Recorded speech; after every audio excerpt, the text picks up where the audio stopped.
खबरों में आगे बढ़ने से पहले ये संदेश।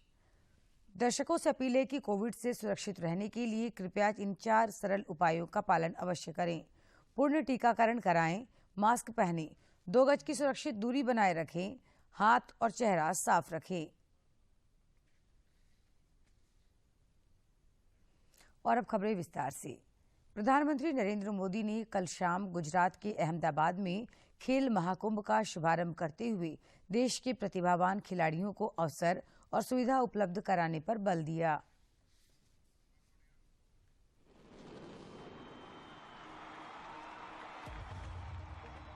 इसके साथ ही अहमदाबाद के खेल महाकुंभ के 11वें संस्करण की शुरुआत हो गई है। प्रधानमंत्री नरेंद्र मोदी ने सरदार पटेल स्टेडियम में एक समारोह में खेल महाकुंभ का शुभारंभ किया। इस अवसर पर प्रधानमंत्री नरेंद्र मोदी ने खिलाड़ियों को शुभकामनाएं देते हुए कहा कि गुजरात का नौजवान आसमान छूने के लिए तैयार है। कि गुजरात का नौजवान आप सब आसमान छूने के लिए तैयार है।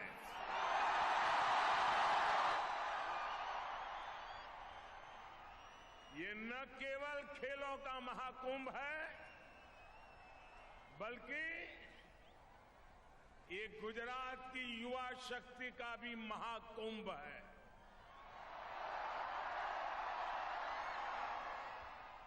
मैं आप सभी युवाओं को 11वें खेल महाकुंभ के लिए ढेर सारी शुभकामनाएं देता हूं।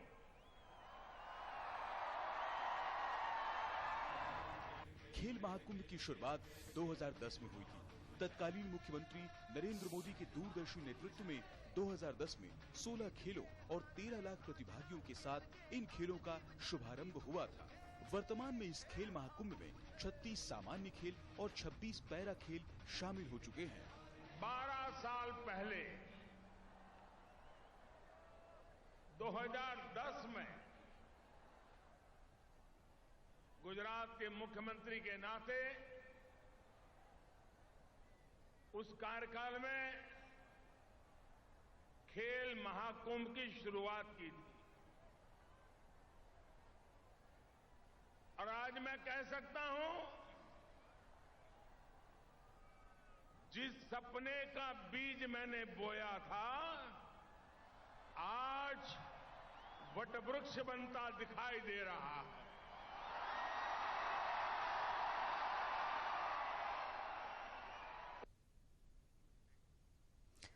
संसद के बजट सत्र का दूसरा चरण कल से शुरू होगा, जो आगामी 8 अप्रैल तक चलेगा। इस दौरान सदन की कुल 19 बैठकें होंगी। लोकसभा और राज्यसभा की कार्यवाही सवेरे 11 बजे से लेकर शाम 6 बजे तक चलेगी। इस बार राज्यसभा को कामकाज निपटाने के लिए 19 घंटे का अतिरिक्त समय मिलेगा। गौरतलब है कि 1 महीने के अवकाश के बाद बजट सत्र की कार्यवाही दोबारा शुरू हो रही है। पहला चरण 11 फरवरी तक चला था। सदन अपने चैम्बर और दीर्घाओं का उपयोग जारी रखेंगे। इस बार राज्यसभा को कामकाज निपटाने के लिए 19 घंटे का अतिरिक्त समय दिया जाएगा। 1 महीने के अवकाश के बाद बजट सत्र फिर से शुरू हो रहा है। इस अवधि में संसदीय स्थायी समितियों से संबद्ध विभाग ने विभिन्न मंत्रालयों और विभागों की अनुदान मांगों की समीक्षा की। राज्यसभा के सभापति एम वेंकैया नायडू सोमवार को सदन में राज्यसभा की 8 स्थायी समितियों के कामकाज का विवरण देंगे। संसद के बजट सत्र के दूसरे चरण के दौरान कई अहम विधेयकों के पेश होने की उम्मीद है। इनमें वित्त विधेयक 2022, प्रतिस्पर्धा संशोधन विधेयक, पेंशन कोष नियामक और विकास प्राधिकरण संशोधन विधेयक, राष्ट्रीय दंत आयोग विधेयक और ऊर्जा संरक्षण संशोधन विधेयक शामिल हैं। गौरतलब है कि संसद का बजट सत्र 31 जनवरी को राष्ट्रपति रामनाथ कोविंद के संबोधन के साथ शुरू हुआ था। संसद सत्र का पहला चरण 11 फरवरी तक चला और इस दौरान कुल 10 बैठकें हुई। पहले चरण के दौरान राष्ट्रपति के अभिभाषण के धन्यवाद प्रस्ताव पर चर्चा के अलावा केंद्रीय बजट 2022-23 पर भी चर्चा हुई। सत्र के राज्यपाल रमेश व्यास ने कल रांची के आर्यभट्ट सभागार में आयोजित उत्तर दक्षिण संगीत समारोह में हिस्सा लिया और कलाकारों का उत्साहवर्धन किया। इस दौरान विभिन्न कार्यक्रमों का आयोजन हुआ तथा राज्यपाल ने कई हस्तियों को सम्मानित भी किया। कार्यक्रम के आयोजन में सामुदायिक रेडियो खांची ने भी सहयोग किया।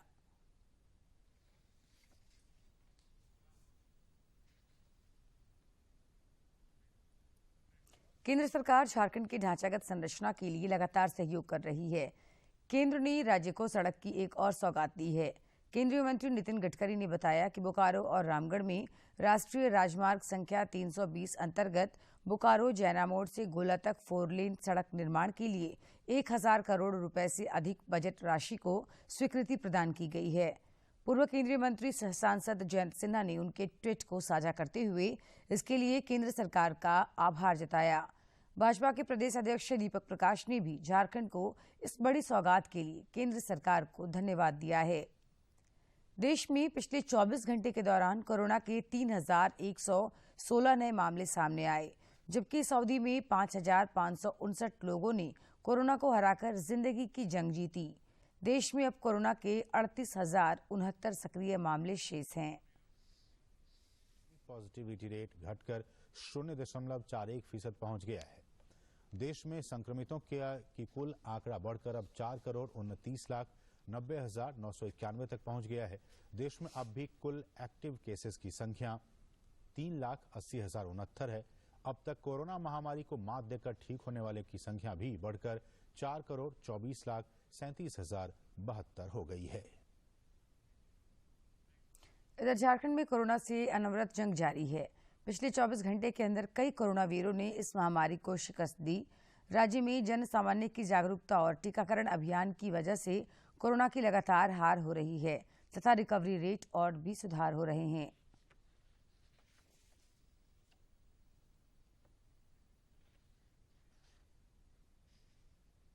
इस बीच राष्ट्रव्यापी टीकाकरण अभियान भी तेज गति से आगे बढ़ रहा है और 3 नए कीर्तिमान गढ़े जा रहे हैं। देश में अब तक 1,80,13,23,000 से अधिक वैक्सीन लगाए गए हैं।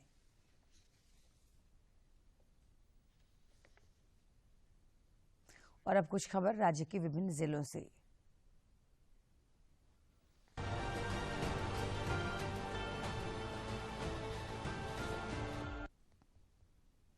शिक्षा मंत्री जगन्नाथ महतो ने डुमरी प्रखंड अंतर्गत पंचायत शंकरडी और पंचायत अमरा में +2 उच्च विद्यालय का उद्घाटन किया।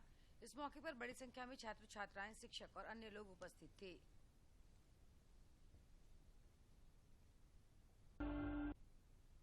पलामू सांसद बीडी राम की अध्यक्षता में जिला विकास समन्वय एवं निगरानी समिति दिशा की बैठक हुई, जिसमें आम लोगों के लिए चलाई जा रही योजनाओं की समीक्षा की गई। इस दौरान सांसद ने योजनाओं को ससमय पूर्ण करने पर बल दिया ताकि लोगों को उसका यथाशीघ्र लाभ मिल सके। लातेहार में कृषि मंत्री बादल पत्रलेख ने ललमटिया डैम में किए गए सौंदर्यीकरण कार्य का निरीक्षण किया। इस दौरान उन्होंने डैम का सौंदर्यीकरण करने के लिए जिला प्रशासन की सराहना करते हुए इसे काफी मनोरम स्थल बताया। उन्होंने भरोसा जताया कि जिला प्रशासन के द्वारा इसका सौंदर्यीकरण करने एवं पर्यटकों के लिए सुविधा विकसित किए जाने से यहां पर्यटकों का आगमन बढ़ेगा।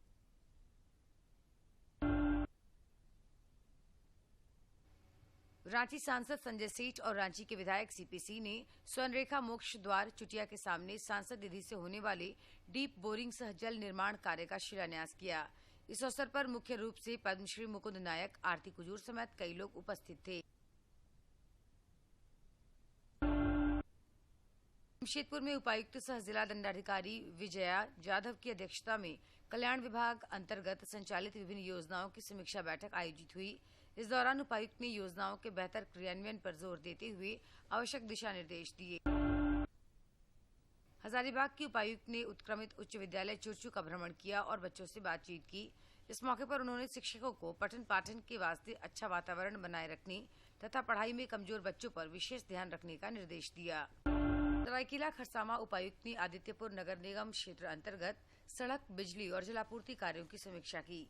इस दौरान उपायुक्त ने काम में लगी एजेंसियों को अपनी तालमेल स्थापित कर लंबित कार्यों को जल्द से जल्द पूर्ण करने का निर्देश दिया।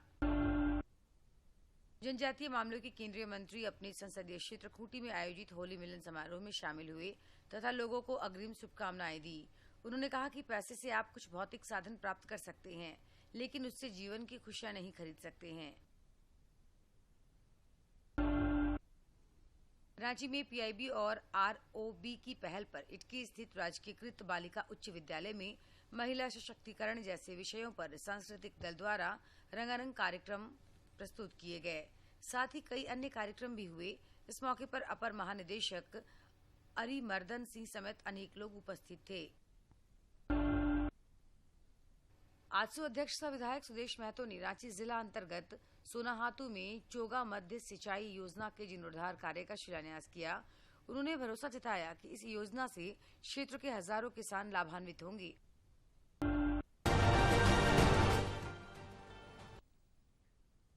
आजादी के सफर की आज की कड़ी में जानते हैं क्रांतिकारी स्वतंत्रता सेनानी उधम सिंह और राष्ट्रवादी रामकृष्ण राव के बारे में।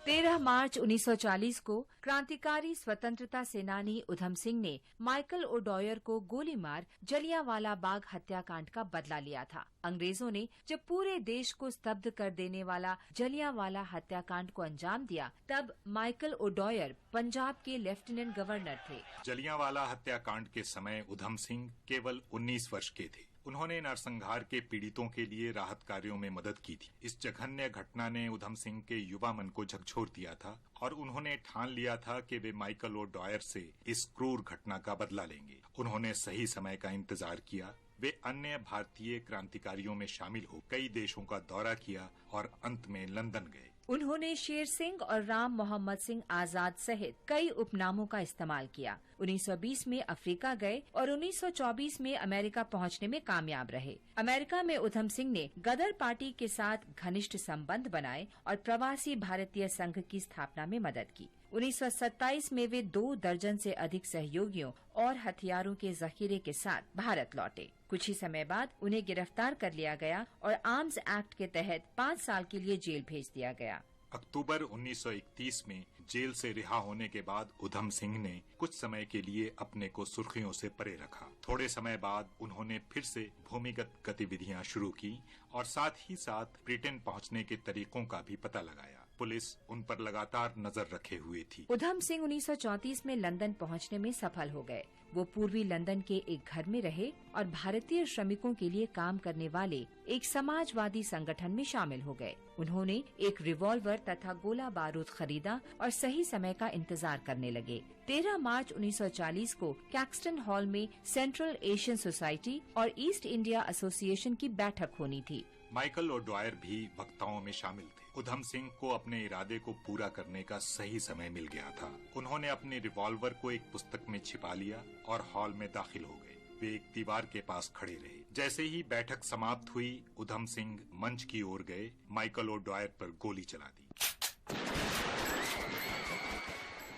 माइकल ओडॉयर की मौके पर ही मौत हो गई और 2 अन्य ब्रिटिश अधिकारी घायल हो गए। उधम सिंह ने भागने की कोशिश नहीं की और उन्हें तुरंत गिरफ्तार कर लिया गया। उन्हें जल्द ही दोषी ठहराया गया और मौत की सजा सुनाई गई। मुकदमे के दौरान उधम सिंह ने दहाड़ लगाई। माइकल ओडॉयर इसका हकदार था। वो असली अपराधी था। उसने मेरे लोगों को कुचला, इसलिए मैंने उसे कुचल दिया। मैं 21 साल से बदला लेने की कोशिश कर रहा हूँ।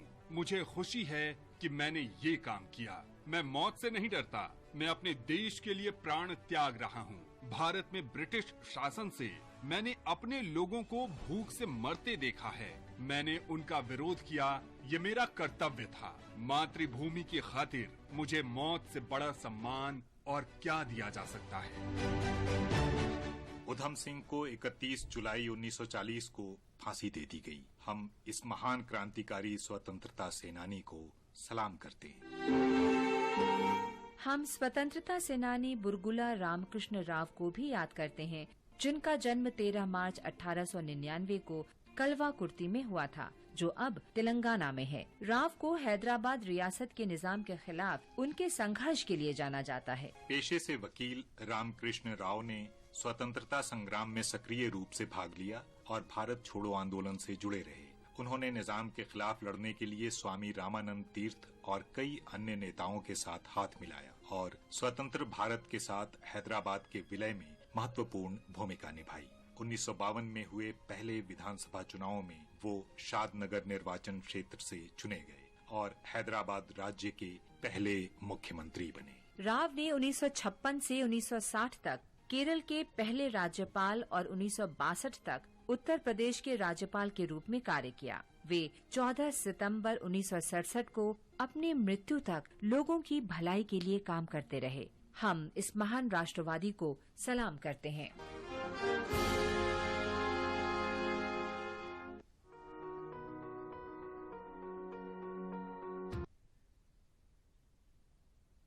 रांची के सोनाहातू के चोकाहातू में मेगालिथ साइट के विकास को लेकर पहल की गई है। भारतीय पुरातत्व सर्वेक्षण विभाग के अधिकारी भी इस स्थल का निरीक्षण कर चुके हैं। इस मेगालिथ साइट से ASI के पदाधिकारी डॉक्टर शिव कुमार भगत से हमारे समाचार संपादक दिवाकर कुमार ने बातचीत की। राजधानी रांची से करीब 80 किलोमीटर दूर सोनाहातू प्रखंड का ये चोकाहातू गांव है और यहाँ पर आप देख सकते हैं हमारे पीछे जो आप तस्वीरों में देख रहे हैं ये एक मेथालिक साइट्स है और इसके बारे में कहा जाता है कि ये महापाषाण युग का करीब 2500 साल पुराना ये साइट है जहाँ पर इस तरह के जो हम कह सकते हैं कि पाषाण काल के पत्थर जो ग्रेनाइट के पत्थर हैं वो यहाँ पर रखे गए हैं और इसके पीछे क्या कुछ है और इसका अब जो हम कह सकते हैं संरक्षण करने का प्रयास केंद्र सरकार की ओर से किया गया है। हमारे साथ आर्कियोलॉजिकल सर्वे ऑफ इंडिया के डायरेक्टर यहाँ के हैं भगत जी, इनसे जानते हैं कि क्या इस साइट का महत्व है और किस तरीके से इसका विकास यहाँ पर होने वाला है। इसके बारे में ये कहा जा सकता है कि मनुष्य जब सामाजिक प्राणी बना तो सामाजिक प्राणी बनने के बाद उसका जो ये कदम था कि अपने मृतकों की याद को कैसे संजो कर रखना है। ये सोशल प्राणी बनने के बाद उसका ये था मृतकों के प्रति अपना आदर व्यक्त करना और उसके कई तरीके ईजाद किए गए। उसमें से मेगालिथ्स एक तरीका है। मेगालिथ्स का शाब्दिक अर्थ होता है मेगा मीन्स बड़ा, लिथ्स मीन स्टोन। तो अपने मृतकों की याद में एक बड़ा स्मारक या बड़ा पत्थर रखते थे जिसको मेगालिथ्स की संज्ञा दी गई और ये फेनोमेनन मृतकों को याद करने का जो फेनोमेनन है ये वर्ल्ड वाइड पाया जाता है और उसके कई वैरायटी हैं। जो पत्थरों के रखने की जो शैली है, कहीं खड़े पत्थर रखते हैं, कहीं लंबवत रखते हैं, कहीं आड़े रखते हैं, कहीं पत्थरों का सर्किल बनाते हैं। तो ये कई विधियां हैं और उन विधियों के आधार पे उनका नामकरण अलग अलग होता है। तो यहाँ पे जो ये पत्थर हैं इनको हम लोग डोलमेंस के नाम से जानते हैं। डोलमेंस क्या होता है कि 2 या 4 वर्टिकल पत्थर रखते हैं, उसके ऊपर एक हॉरिजॉन्टल बड़ा स्लैब रखते हैं, ये डोलमेन कहलाता है। 1-2 एग्जाम्पल यहाँ पे मेनवीर के भी हैं जिसमें कि कोई स्टोन को वर्टिकल हम एक पिलर की तरह से खड़ा करते हैं। तो ये 2 तरह के यहाँ पे एग्जाम्पल मिलते हैं। इस तरह के एग्जाम्पल्स झारखंड में और कितने हैं या झारखंड में इस तरह के साइट्स कुछ और भी हैं क्या? बिल्कुल, झारखंड में सबसे महत्वपूर्ण बात यह है कि झारखंड में ये जो परंपरा है ये जीवंत है।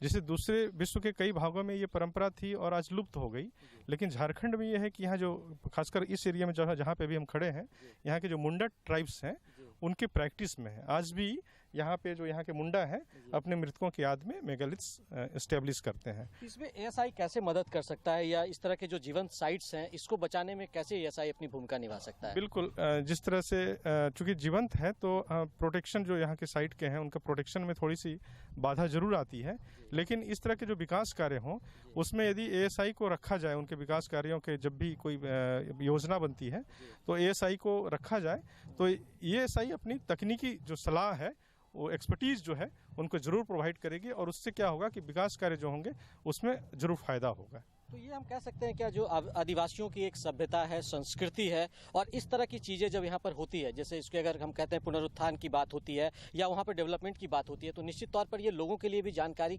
का एक केंद्र बनता है और इससे इसका विकास भी होता है। बिल्कुल बिल्कुल, आप सही कह रहे हैं। विकास होता है, लोगों में जागरूकता आती है और लोगों में एक तरह से पुनरुत्साह होता है कि देखिए हमारी ये परंपराएं हैं जो जीवित हैं, हमारे पूर्वजों की याद में हजारों साल से हमने ये परंपरा जीवित रखी है और इस तरह के जब कार्यक्रम होते हैं तो उनको लगता है सरकार भी हमारा सहयोग करती है, तो ऐसे परंपराओं को जीवंत बनाए रखने में निश्चित रूप से हमें मदद मिलती है। तो निश्चित तौर पर जो हमारी परंपराएं हैं, सभ्यता और संस्कृति है, उसको अगर इस तरह से प्रोत्साहित किया जाता है तो जो स्थानीय लोग भी होते हैं उनके मन में भी एक उत्साह होता है और वो अपनी सभ्यता और संस्कृति को बचाने के प्रति सचेत होते हैं। अपने सहयोगी अवधेश के साथ मैं दिवाकर कुमार, दूरदर्शन समाचार, सोनाहातू, झारखंड। पूर्वी सिंहभूम जिले की कदमा स्थित ग्रामीण स्वरोजगार प्रशिक्षण संस्थान में 10 दिवसीय प्रशिक्षण के माध्यम से पेपर से लिफाफा, कैरी बैग और फाइल बनाने की जानकारी देकर लोगों से आर्थिक आत्मनिर्भर बनने के लिए प्रेरित किया जा रहा है।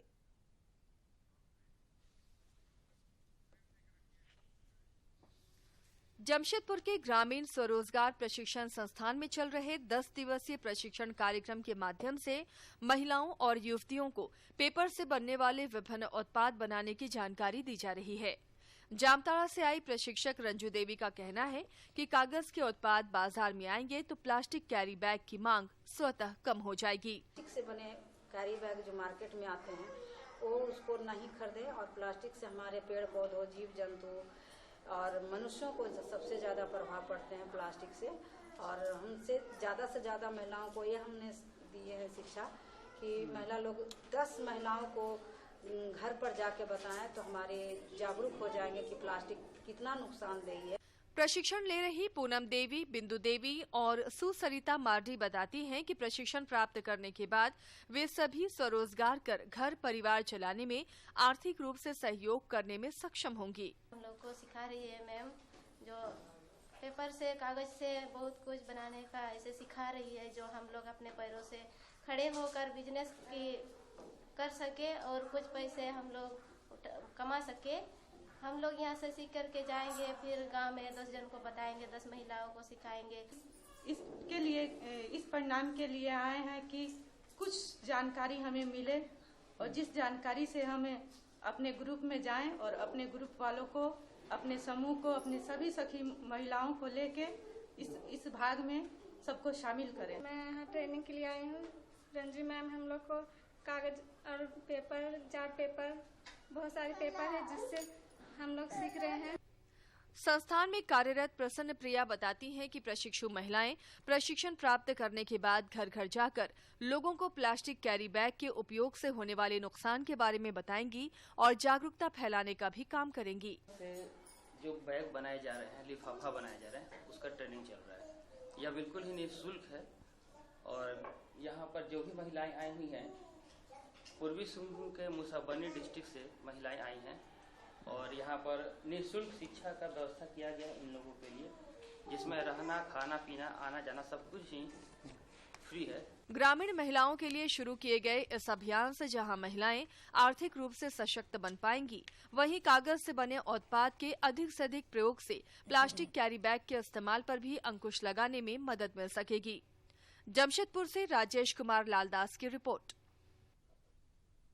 जमशेदपुर शहर में इन दिनों होली की तैयारी जोर शोर से चल रही है। इसी क्रम में युवाओं की एक टोली ने संस्कार होली नामक एल्बम लॉन्च किया।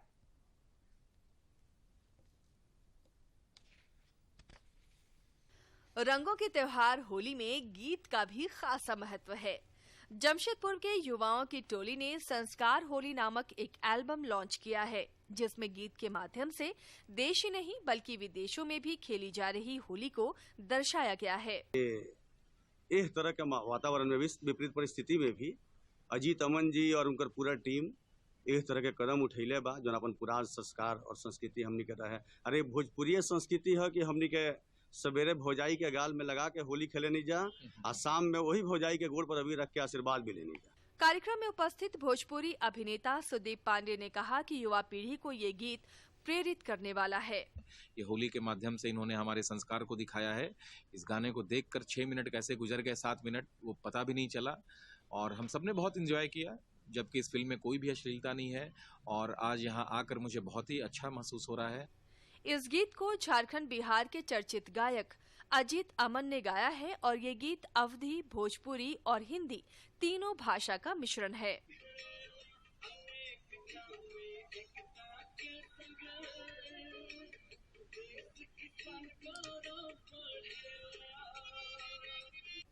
संस्कारों से भरे इस गीत को अमित तिवारी ने लिखा है और उन्हें उम्मीद है कि ये एल्बम लोगों को काफी पसंद आएगा। कि प्रदेश में जो लोग हमारे भारतीय लोग रह रहे हैं, जैसे कि वहाँ पर होली के माध्यम से अपने देश का नाम कैसे ऊंचा कर रहे हैं, वो भी इसमें दिखाया गया। जमशेदपुर के युवाओं की ये टोली आने वाले समय में जल्द ही एक फिल्म का भी निर्माण करने जा रही है। जमशेदपुर से राजेश कुमार लालदास की रिपोर्ट। रांची के धुरवा स्थित गव्य विकास निदेशालय में आयोजित 6 दिवसीय प्रशिक्षण वितरण सह कार्यशाला का आज तीसरा दिन है। प्रशिक्षण लेने वाले गौपालकों को अनुदान पर 2-2 दुधारू गायें दी जाएंगी। मुख्यमंत्री पशुधन विकास योजना के तहत राज्य के गौपालकों को अधिक से अधिक सशक्त बनाने की दिशा में गव्य विकास निदेशालय कार्य कर रहा है। रांची में आज से 6 दिवसीय गौपालन प्रशिक्षण पशु वितरण सह कार्यशाला की शुरुआत हुई। इस प्रशिक्षण कार्यशाला का उद्देश्य गौपालकों को गायों के रखरखाव, पशुओं से जुड़ी बीमारियों के निवारण और पशु चारा के उत्पादन से संबंधित जानकारी उपलब्ध कराना है। ये स्टॉल जो है वो झारखंड मिल्क फेडरेशन का है। मेधा डेयरी ऐसे हम लोग इसके ब्रांड इसका मेधा का है। ये एक्चुअली झारखंड सरकार के योजनाओं को क्रियान्वयन के बाद जो हमारा झारखंड राज्य में दूध उत्पादन होता है और उस दूध उत्पादन का बिक्री की व्यवस्था झारखंड मिल्क फेडरेशन के द्वारा ग्रामीण स्तर पर लाभुक को दिया जाता है, ताकि हमारे लाभुक को दूध उत्पादन के साथ साथ दूध विपणन की व्यवस्था ग्रामीण स्तर पर मिले। विभाग गौपालकों के उत्पादों को बाजार भी मुहैया कराती है। कार्यशाला के दौरान कई स्टॉल भी लगाए गए हैं, जहां गौपालकों द्वारा निर्मित वस्तुओं की बिक्री की व्यवस्था है।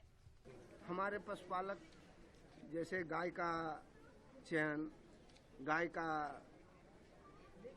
खान पान या हरा चारा का महत्व या हमारे दुधारू पशु मवेशी में होने वाले बीमारी का निराकरण कैसे हो, इसकी कमी है जागरूकता की।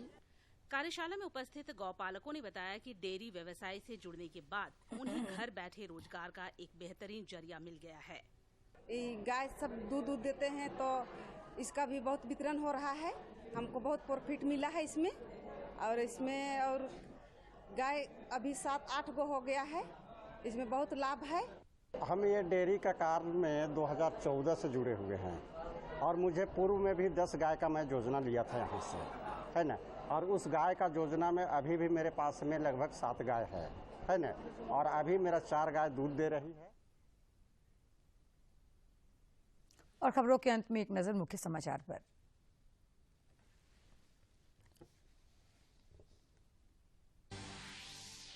प्रधानमंत्री नरेंद्र मोदी ने प्रतिभावान खिलाड़ियों को अवसर और सुविधा उपलब्ध कराने पर दिया बल। कहा, युवाओं ने हर क्षेत्र में साबित किया भारत का सामर्थ्य। राज्यपाल रमेश व्यास ने रांची में उत्तर दक्षिण संगीत समारोह में की शिरकत। कलाकारों का बढ़ाया उत्साह।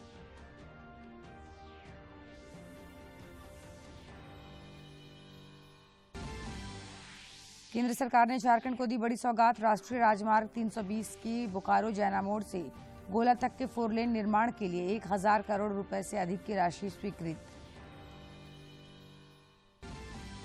और झारखंड समेत देश भर में 5559 लोगों ने कोरोना को दी मात। राष्ट्रव्यापी कोविड टीकाकरण अभियान का आंकड़ा 180 करोड़ के पार।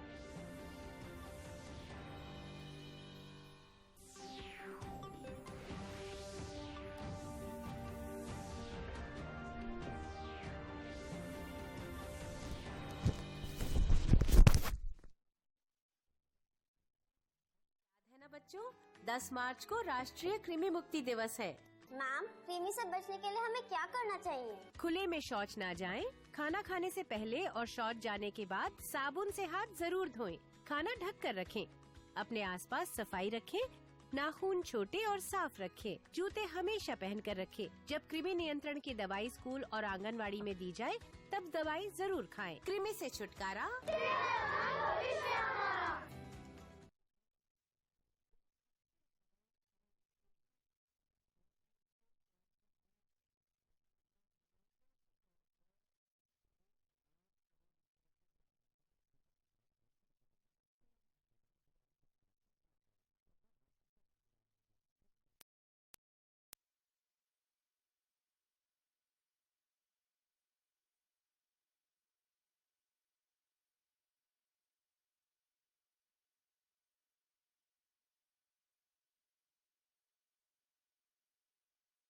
झारखंड प्रदेश के लातेहार जिले का नेतरहाट क्षेत्र वनों और पहाड़ों का क्षेत्र है। यहाँ के सूर्योदय और सूर्यास्त की लालिमा पर्यटकों के लिए एक आकर्षण का केंद्र है। इसके अलावा इन दिनों जो पर्यटकों को अपनी ओर आकर्षित कर रही है वो है यहाँ होने वाली स्ट्रॉबेरी की खेती। यहाँ इसकी शुरुआत की है श्रीनिवास राजू ने। राजू जब यहाँ आए थे तो यहाँ के किसान वर्षा आश्रित खेती पर निर्भर थे।